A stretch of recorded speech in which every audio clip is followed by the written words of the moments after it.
Joe Biden has accused Vladimir Putin of being a butcher in his treatment of Ukrainians and said he cannot remain in power. The US president was speaking in Poland, where he met Ukrainian refugees and ministers with whom he held his first face-to-face talks.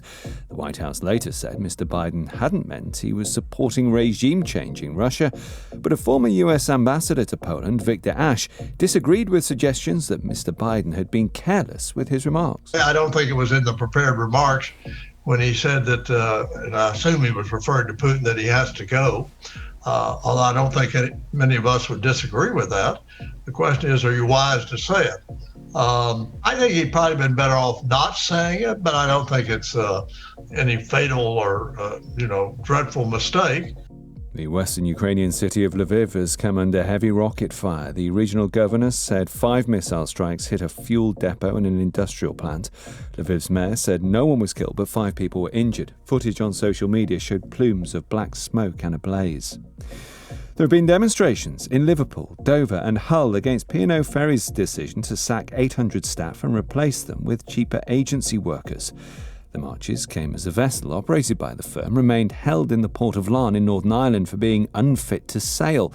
The Labour MP for Kingston upon Hull East, Carl Turner, said ministers were beginning to act now only because of public anger. The general public are absolutely outraged about what this company has done to British seafarers. And the fact is, the uproar it's caused amongst the public has caused them to act. But they've turned a blind eye to this for years. Prince William has spoken of how he's learnt and understood from people he's met over the past week in a message to mark the end of his tour of the Caribbean with his wife. The royal couple have been criticised for the way parts of the tour were arranged and for what was described as the tone-deaf way they greeted a crowd behind a wire fence. Officials in Colombia say the Foo Fighters drummer Taylor Hawkins used opioids, marijuana and antidepressants before he died. His body was found in a hotel room in the country's capital, Bogotá. Football, and Harry Kane has moved level with Sir Bobby Charlton on 49 goals for England. They beat Switzerland 2-1 in a friendly at Wembley.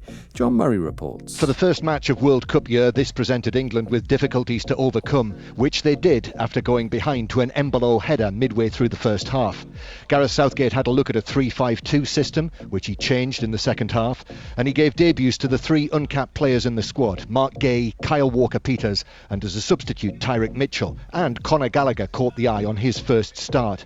But it was 2 of the mainstays who produced the goals, a pile driver of an equaliser from Luke Shaw just before half-time, and a winner from the penalty spot in the last quarter of an hour from captain Harry Kane.